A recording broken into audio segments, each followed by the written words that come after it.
গ্রীষ্ম ও বর্ষাকালে বিভিন্ন ধরনের সবজির মধ্যে অন্যতম হলো ঢেঁড়স বা ভেন্ডি। এই ঢেঁড়সে রয়েছে বিভিন্ন গুণ। তার মধ্যে কয়েকটি গুণ নিয়ে আজ আমরা আলোচনা করব।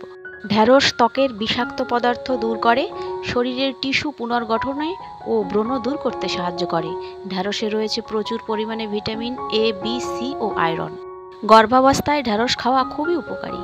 ঢেঁড়সে ফলিক অ্যাসিড, ভিটামিন বি6, ভিটামিন সি এবং ভিটামিন এ থাকে, যা গর্ভাবস্থার সময়ে এবং সন্তানের জন্য খুবই গুরুত্বপূর্ণ।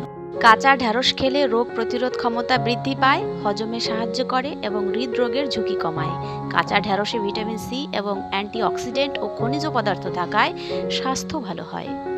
ঢেঁড়স বিভিন্নভাবে খাওয়া যেতে পারে। আপনি এটিকে তরকারি, ভাজি বা ভর্তা হিসাবেও তৈরি করতে পারেন। ঢেঁড়স খাদ্য তালিকায় যুক্ত করলে ওজন কমবে ও কোলেস্টেরল নিয়ন্ত্রণে থাকবে এবং রোগ প্রতিরোধ ক্ষমতা বাড়বে। ঢেঁড়স ভিটামিন সি সমৃদ্ধ হওয়ায় চুলের ফলিকলগুলিকে পুষ্ট করে, ফলে চুল ভালো হয় এবং তাড়াতাড়ি বৃদ্ধি ঘটে।